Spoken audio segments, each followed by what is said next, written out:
What's up guys, welcome to another Supercars of Africa vlog, and this is actually the first review since we relaunched everything. I got Donnie next to me, which you guys can't see him because obviously the camera is meant to be focused on me. So now we're in the X2 and we're going to take it for a drive. I'm actually going to need some help because I've never driven this car. So Yaku, could you please help us here? So how do we drive the car? So basically get a release button at the end of gear stick, as you can see, to basically disengage, and you obviously got an electronic park brake, so you'll see the little button. Okay, so there we go.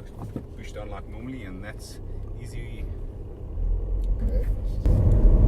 So this car has 140 kilowatts, right? That's correct. And it has 400 Newton meter of torque. I'm about to experience that because, as I said, I've never driven this car, so let's take it for a drive. First impressions, I actually like the way it looks. I like how the back looks. It has the 135 and the 140 exhaust and also the 240s. So I really like that thing. And we're about to take it for a drive and we'll see how it drives. So,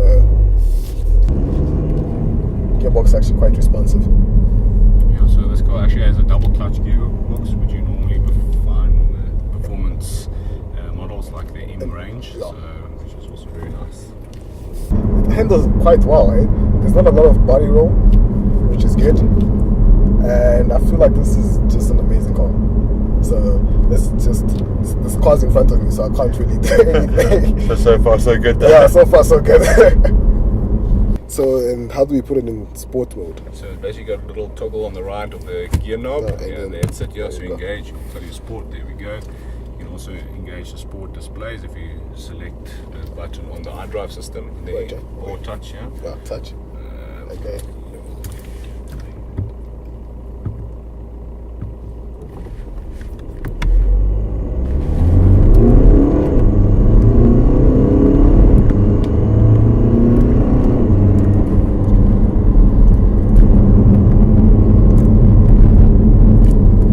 Not bad. Oh, there we go, now we got Not bad. kilowatts. Now we got the kilowatts right here, and you guys are gonna see it now because Donnie's gonna record from his phone.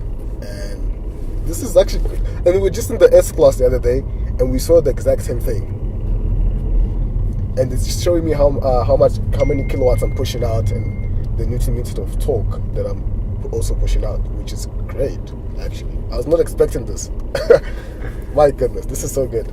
Actually, I love this. Is like probably my favorite feature. Makes it feel more impressive. Yeah, you know, you know, as a special heads, we like seeing such things because we want to know how much kilowatts we're pushing out and how much Newton meter of torque we are pushing out. Exactly how else are we going to show off?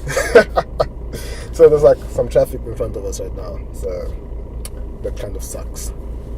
It's SA guys, I can't do anything about it. It's very comfortable. The seats really hug you. The reasons why I didn't like BMW so much was because of the interior, and I like they're changing it, the process of changing it, and it looks, it doesn't look as bad as the other ones. I'm sorry to say that, Choco. But those were like my main issues with BMWs because it was just the interior. But this one, it's not bad, and it's very comfortable. And here are the dials and everything, which we're also going to put in the video. You guys will see. It kind of looks like the new M5, but it's not there obviously because it's the M5. But it has similar features and everything. But Yaku, tell us about some interesting features and hidden features about this car. Yeah, so basically we are the first manufacturer now that actually we're the first guys who had real-time traffic, so which basically on your navigation basis, it gives you live traffic, it updates resets itself every 8 seconds. So, and with the new connected drive, you can actually via your phone log into the vehicle and say you got a meeting the next day, you have to be in Sandton by 8 o'clock.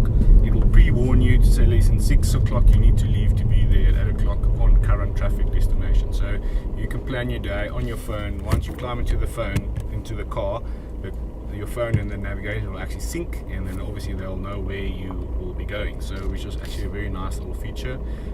Also built-in SOS button on top there. So basically, it has impact sensors. In the event that you're in an accident, it will automatically alert the authorities, and an ambulance will be dispatched to your location without you having to touch or phone anyone.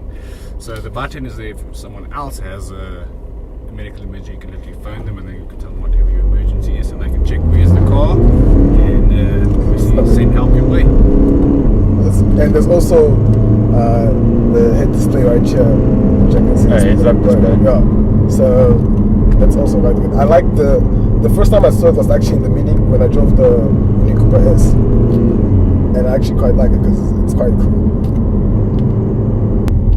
So the gear ups are quite good, but when it comes to gear downs, it takes a bit of time.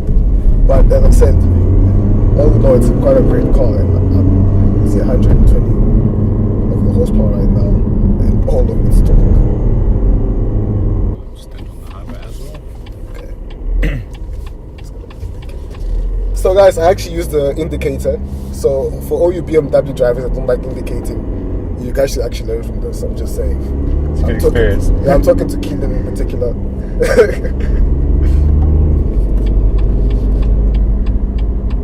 So they do come with those. I thought it was an optional extra. I thought it was a myth.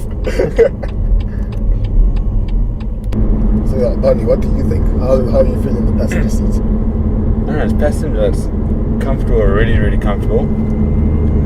I must say, steering, like you said, not much body roll. It tugs those corners really nicely. Yeah. We're going to go left and front.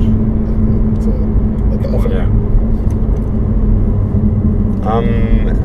Hugs you really nice around the corners. There's no body roll. You feel comfortable. You feel safe in the car.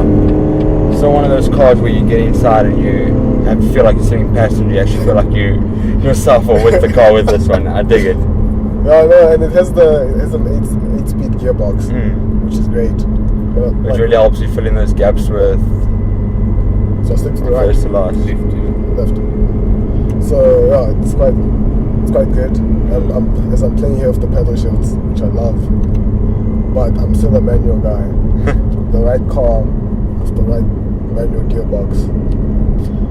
I don't argue that. I like the size as well. Yeah, like it's Not very massive like an X5. Yeah, it's like a nice size. exactly. When you put up next to a Polo, you don't exactly feel tiny. And Although you put up next to a Hilux, you know, you don't feel tiny either. It's nice. So how much is this car going for? This particular car was spec from BMW SA, so basically it has all the bells and whistles. So this car is at 818,000. So they start from diesel 697, so this car was just over 100,000 and of extras on. Oh, okay. And obviously we're going to show you guys how the outside looks, because it looks like, I like the wheels and the exhaust, as I said. But I don't really like diesel cars though. You can really feel the pull from the torque, but it's not enough that it sets you all the way back. It's enough to show the power there. Yeah, an exit here. comfortable. Yeah, It's just enough, you know. Like it's very comfortable, but you're actually going quite fast, and I like that about the car. Yeah, so a year from now we will have an in-performance model, which will be called the X2 235i. To the left, right? Right. Oh. So yeah, we're very much looking forward to that. you said end of the year. About a year from now. Yeah. About a year from now. Yeah. Cool. Now we know what you're looking out for. Do you guys have any figures on it? Power Specs or figures. Not yet, no. So, but we presume it will be the 235 and 450 Newton meter that was in the 135, that particular motor. Yeah. Jeez, that's gonna be crazy. Yeah, X-Drive as well. Now that I want to see a race between that and the new GLA 45. Did you hear that? Yeah. I just think that corner, a tight corner, and it still hugs, eh? Dude, it corners I don't very feel well. like it doesn't There's feel no like you're body, gonna bro. roll over. Like Yeah. if you take that corner, anything else, you're literally gonna like be hugging the door right here. But like that's the thing with like all these cars that like been coming out. Like remember we were talking about the MO63 and how much like when we were taking corners and it was chasing the 507 and it was still right there. I think it was right on the arse of that 263. It was crazy. Especially for such a big car. Big cars, the stability control is getting more and more advanced right now. It's impressive. Yeah, it is. It's quite impressive. I'm actually very happy with this car. Like, as you guys probably all know, I'm not a BMW fan. No. Now, I'm leaning to it because I actually am thinking of maybe getting a BMW. Maybe. Yeah, you've always been Mr. Merc. But the thing is, like, for me, BMWs compared to Mercs, when it comes to tuning, it's easier to tune a BMW than a Merc. Because BMWs, they customize where you can make your own. Yeah. That's what we like. You know, and I like popcorn. Like, I love cars that make popcorn. And the 135, 140s, and 240s, those cars are just great at that. Let's just not forget that. Can't argue personal experiences. We have realized this. So the A45, I love that car, and you guys know it. I've always been in love with that car. So what's the difference between the X2 and the X1? I mean the X1 and the X2. So basically, chassis-wise, identical. Obviously, it's tuned differently in terms of the damping settings and so forth. So obviously the X2, this car is 110 millimeters lower, so about 10 centimeters lower, and it's actually 3 centimeters wider. So that's actually why it gives a bit more of a butch look in terms of more sporty look. Because the car is actually so pretty much a centimeter and a half on each side, and the car is actually wider. But the chassis-wise, motor-wise, are identical between the two vehicles. Yeah. So basically height and length-wise, also millimeters difference between the two. But other than that, underneath they're all the same. Yeah. So basically, this is a sportier version of the X1. Exactly what More they're of a thinking. beastly version. Yeah, more beastly version. Yes, this thing's got a bit more of a stance, a bit more of a look, a bit more aggressive than the X1, I must say. I like that. So do the seats do they have heated seats? So yeah, you can pretty much go haywire like with any BMW.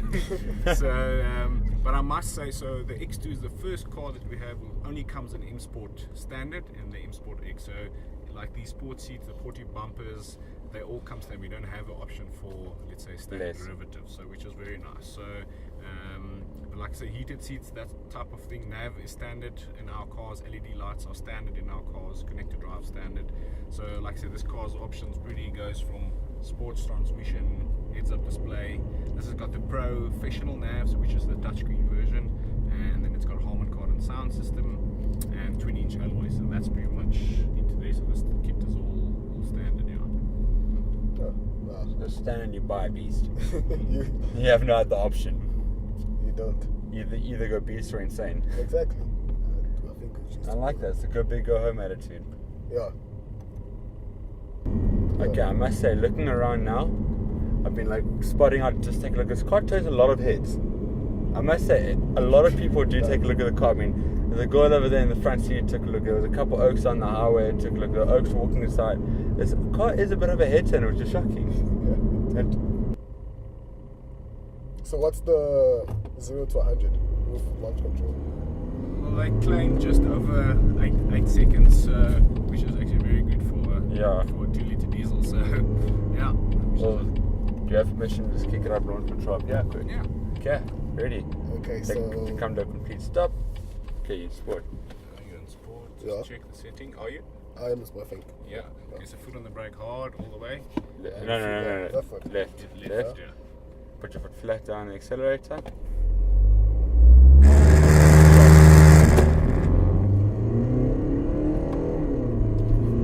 Oh. You see how it builds up the torque? Yeah. Did not expect that, eh? Okay, so we've just touched off the X2, which was quite an amazing car. I quite enjoyed it. The features of this car is just amazing. The price tag is a little bit, but I still get it. So yeah, guys, I'm gonna tell you one interesting feature about the Leo X2. So this is the first BMW to have the upside down grill basically, and it just looks amazing. So thank you for watching, guys. Don't forget to give this video a thumbs up and subscribe.